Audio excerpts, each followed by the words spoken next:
On today's episode of Time About the Movies, happy Valentine's Day, sweetheart. We're going to take you to some movies this weekend. We have a choice between a new Die Hard movie. Why are you opening that up on a Valentine's Day weekend? I don't know. We have a Nicholas Sparks movie. We have an animated film for the kids produced by the Weinstein Company. And we also have a romantic drama based off of a book you probably have never even heard of in Beautiful Creatures. I pity all those couples that had to go out to the movie theaters this weekend. February 14th, 2013, this is Time About the Movies.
Of Plainfield, New Jersey.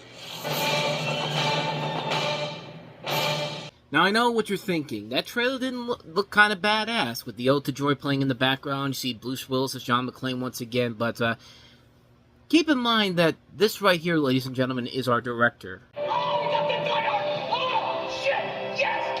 Oh, yes!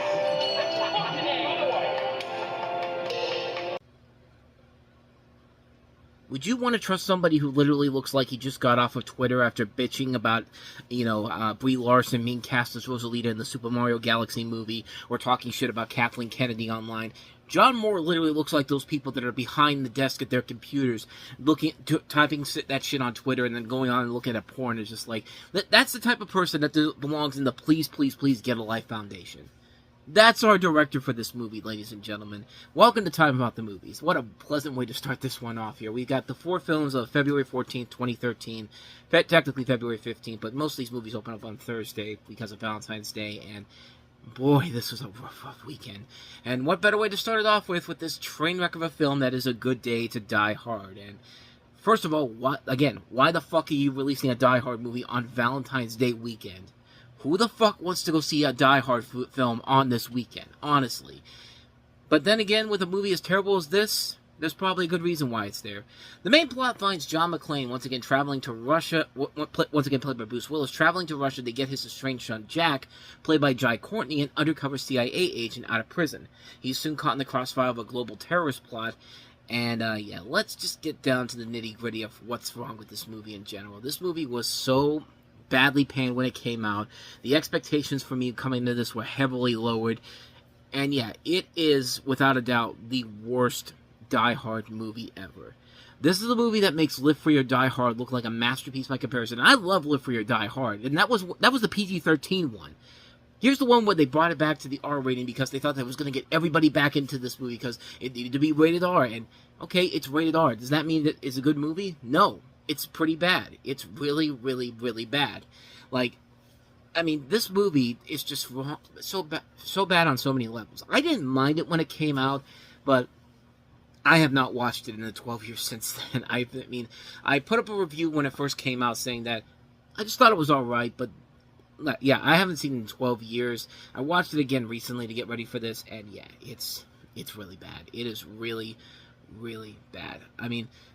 For one thing, it's way too short. It's a 90-minute movie, and the other movies, this is one time that I wanted the movie to be longer. I wanted the movie to have more to it because they cut down so much into this movie in 90 minutes, and you really have no idea what the hell is going on here. The only positives I can give this movie is that Bruce Willis and Jai Courtney, I thought were good in this movie. I thought they were okay in this, but yeah, you can't buy them as father and son, but their chemistry on screen does work well enough to make it passable. I mean, especially towards the end of the movie. The action sequences overall are well done. On the big screen, yeah, they look pretty good. The car chase is well done. The sequences that follow that are very well done. And for the ending, the most part, it's pretty good. Then we get to a lot of the problems. For one thing, the story really gets lazy at the end. It starts off very promisingly, but right as the second half begins, they fall into the same stupid, silly cliches that I get sick and tired of in action movies. The double cross, then they pull twice, and what happens? And it happens the second time around. Just fuck off with this. Like, I'm so sick and tired of the double cross.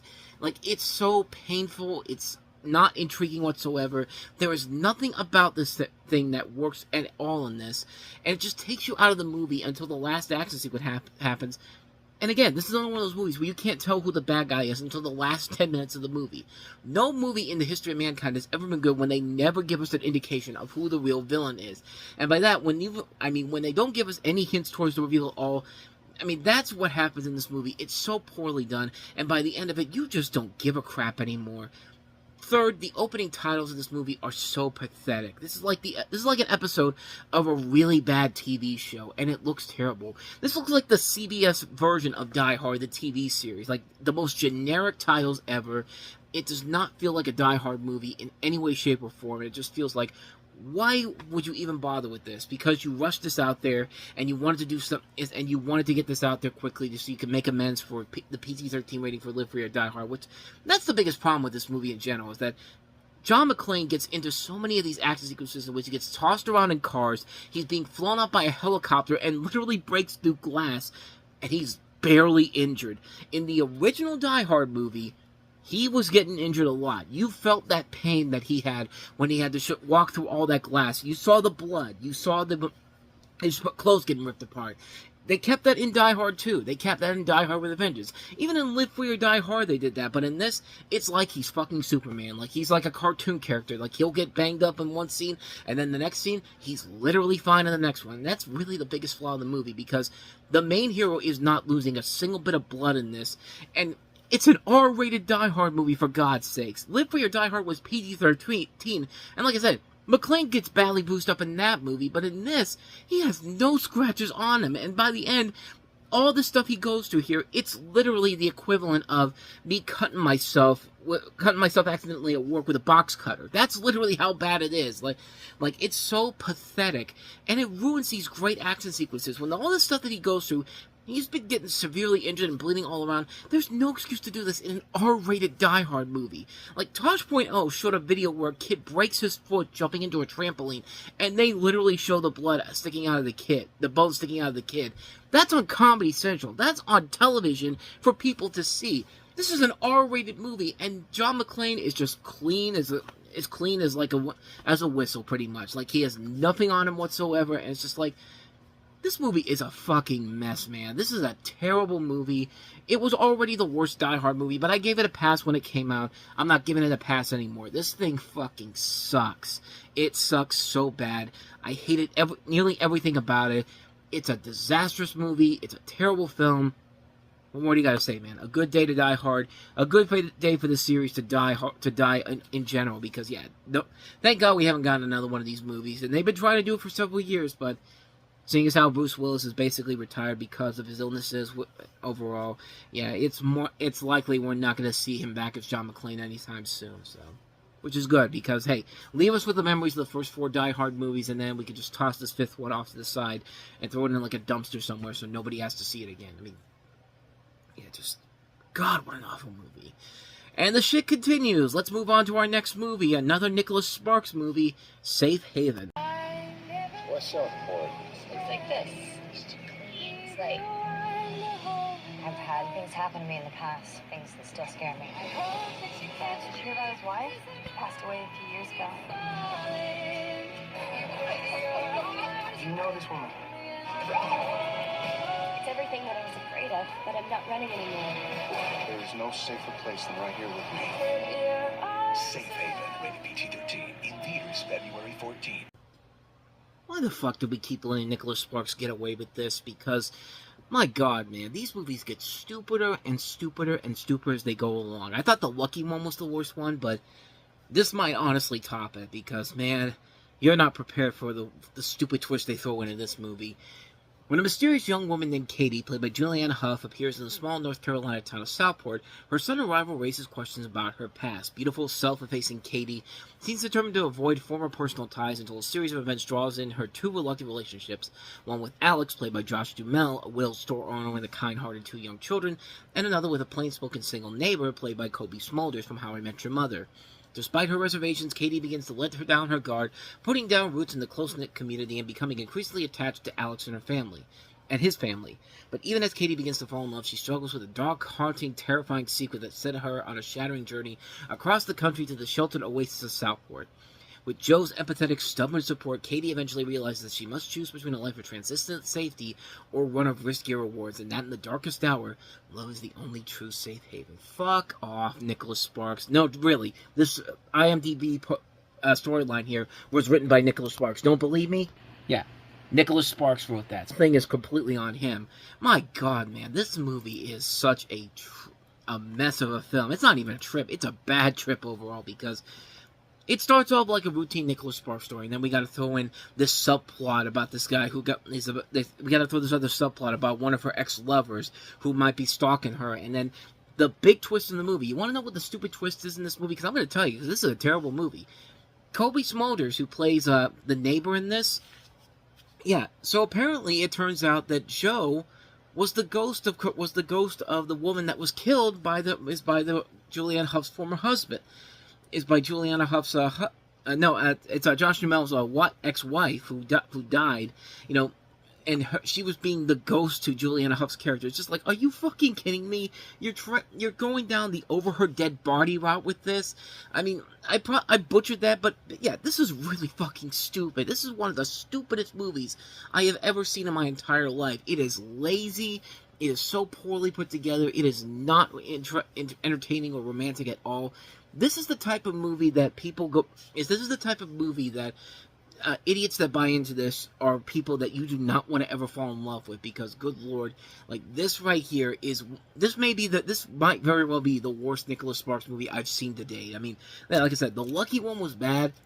This one might be even worse. That's how terrible this movie is. Just an ungodly mess of a movie. Just a mess overall, but yeah, that's all I gotta say about Safe Haven. You'd be better off being safe by not going in this movie at all. And I love the fact that the plot synopsis is that stay in this little community, or go back on the run where this guy that's gonna kill you is stalking you and following you around. It's just like, I think I know which option I'm gonna take. Yeah, I'm gonna go run across the country and have the guy follow me. Why would I want to stay in this little town that nobody knows about? It's just like, oh, and it gets worse. It gets worse from here, people. Here's our next movie, The Weinstein Company, trying desperately to create another hoodwink success and once again failing miserably at it with Escape from Planet Earth. Tell us what it's like to be the greatest hero in the universe. No questions, just pictures.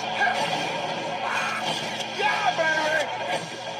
That's humiliating. Deep in the heart of the universe, these brothers do everything in their power to protect their galaxy. I'm the brains, and you're the brawn. But there's one place We've received an SOS from the Dark Planet.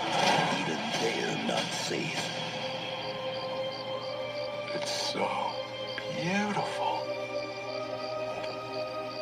Commencing rescue op. Greetings. We've heard your call for help. Don't you die on me, buddy! Freeze! Who's next? Hey. Okay, I love you guys. Welcome to Earth. Welcome to Earth. Please take me seriously as a threat, even though I'm William Shatner. Like, it's still the dumping weeks, people, and yeah, this one definitely feels like a film that was being dumped out because the studio didn't believe in it. The story takes place on the planet Bob, where a minor astronaut Scorch Supernova, played by Brendan Fraser, is a national hero to the blue alien population. A master of daring rescues, Scorch pulls off astonishing feats with the quiet aid of his nerdy brother, played by Rob Corddry, head of mission control at BASA. But as you see in the trailer, of course, he gets taken in by the FBI, was it the FBI or the is it the FBI or the CIA? It's the people behind Area 51, pretty much, and they basically take him in and try to prove that aliens exist and all that. And who gives a fucking shit, man? This movie is the definition of a please make us another Shrek-style hit so we can have our own Shrek success. And you had your success with that with Hoodwink, and then you completely fucked that up with Hoodwink 2. And yeah, there's no reason why this movie should have been made. It's a terrible movie. So many cast members involved, so many big names in this for no reason. Rob Corddry, Brendan Fraser, Sarah Jessica Parker, William Shatner, Jessica Alba, Craig Robinson, George Lopez, Jane Lynch, Sofia Vergara, Ricky Gervais, Steve Zahn, Chris Parnell, Bill Hader. Why are they in this movie? Because all the other studios have big names in their movies, and we want our movie like that too. You want to know how bad this movie is? There was a lawsuit that happened on the day the film was released, and there was a lawsuit going on, essentially, that the director of this had signed a deal with, and they had sued the producer sued the Weinstein Company, claiming they had signed a deal where they would receive at least 20% of the gross profit of the movie, which would have been up to $50 million in back-end participation alone. But the film ended up going into development hell for so many years, and the Weinstein Company was basically in this lawsuit with them. And on the day the movie came out, there was a document filled in New York Supreme Court where lawyers for both sides filed a motion of discontinuance in the case, effectively ending it. And essentially, they went to court for absolutely no reason. And really, you can't really blame them for that, because look at the movie that they're trying to defend here. Who would want to go to court over Escape from Planet Earth? Who really is dependent on this movie's success that they have to sue the company because of this? Just like, the movie was going to fail regardless because it's fucking terrible. Lame jokes, bad comedy, just a terrible waste of a good voice cast. And hey, the only good thing I can say about this is that this director's gone on to direct much better successful movies with the Paw Patrol films. I mean, that's basically all he got left to really admire about this. But other than that, though, yeah, there's nothing about this movie that is worth it whatsoever. It's lazy, it's bad, it's a terrible movie. Escape from Planet Earth, what more do you got to say about it? Just utter garbage. And we have one more really, really bad film to get to here, so let's just wrap this one up because I'm tired right now, and that is Beautiful Creatures. Been to a lot of schools? Yeah. That must be nice. I've only ever lived here. Must be nice. You want to go out with me? You don't know anything about me. Are you a witch? Your mother, she lives in the darkness. The same thing could happen to me. Lena, you're a miracle. You think you can keep Lena so innocent? I'm scared I'm gonna hurt you. Love's a risk for anybody. Beautiful Creatures, rated PG-13, starts February 13th.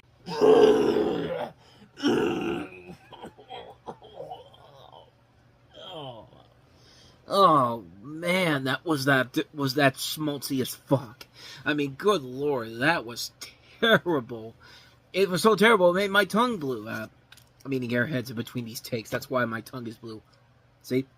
But anyway, Beautiful Creatures. Let's talk about this film. Well, we could not. I mean, we could talk about my tongue being blue, but we got to get through this. So, teenage Ethan Wade, played by Alden Ehrenreich, who I think is a very good actor overall. I think he gets a bad rap. I liked him in Hail Caesar. I thought he was really good in Solo: A Star Wars Story, and I liked him in Cocaine Bear. He's a very underrated actor. I like him a lot. But here he plays a teenager who's obsessed with his urge to finish high school, go on to college, and leave behind the small town of Gatlin, South Carolina, until a mysterious girl invades his dreams. When he meets Lena Dutchness, I think it's Dutchness, played by Alice Englert, a newcomer who's just enrolled in the school, he knows he's seen the goal of his dreams. Lena is rejected by the rest of her classmates for being the niece of Macon Ravenwood, played by Jeremy Irons, who the town's suspicious residents consider to be a devil worshipper. But Ethan gives her a ride anyway, and they fall in love. Lena reveals to her new boyfriend that she's a witch, and that on her 16th birthday she will be claimed by either the forces of light or of darkness. She can only remain in the light if she doesn't remain in love with Ethan, or her evil mother Seraphine, Dame Emma Thompson, is casting spells to push her to the dark side. Ethan joins her in a search to find a magic spell to save their doomed love, and blah blah blah blah blah blah blah. Twilight garbage again. I mean, if you have to make Twilight look butch by comparison, you have fucked up big time, man. This movie is awful. This is one of the most pathetic movies I have ever seen in my entire life. It's so bland and boring and lifeless and so many other things.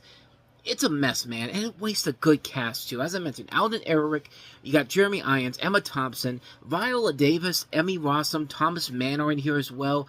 I mean, Carl Gardner, Rachel Brosnahan, a lot of really good talents in here. Margot Martindale's in this. Zoe Deutsch is in this movie. So many good people involved in this movie, but they have nothing to work with here. This is another failed attempt at Warner Brothers to try to create their next Twilight success, and yeah, it's a flop fest of a film. Like, yeah, it's hard to copy successful films. We know this, but man, Warner Brothers tried their hardest to try to do this. This is not the last time they did this, too. Remember, these are the same people that put out Red Riding Hood 2 years ago, and we know how badly that turned out. This one isn't as laughingly bad as Red Riding Hood is, but it ain't great either. This is a terrible, terrible movie, man. Such a mess overall. I never read the books these are based off of. I don't want to read the books these are based off of. This is a terrible movie, man. Just the perfect example of a really, really bad week for movies. And one can hope that we are finally going to get past the terribleness of these terrible weeks of movies and finally get to the good stuff next time around. Nope. Next week's even worse. Dwayne Johnson has a new movie out called Snitch, with the most generic-ass title ever. Yeah, we all know. I think we all know how this is gonna turn out. But we also have the horror film Dark Skies, and it's one of those films produced by Dimension Films, Post Weinstein Company. And oh god, this month fucking sucks, man. We've had a couple of good movies. Don't get me wrong, but man, this week and next week, good lord, man. But hey, we'll power through it together. We got to get through these weeks regardless, and I really don't want to, but we have to do this, so we will take a look at those movies next time, unfortunately. But if you did find enjoyment in this episode today, and God bless you if you did, but if you did, please go ahead and do me the honor of hitting that like button, hit that subscribe button, and hit that notification button. Also, don't forget to check out our playlist, and don't forget to check out the previous episode we did. That's going to do it for this episode of Time About the Movies. So until the next time I see you, whether it's in the past, the present, or the future, I will see you at the movies. Take care.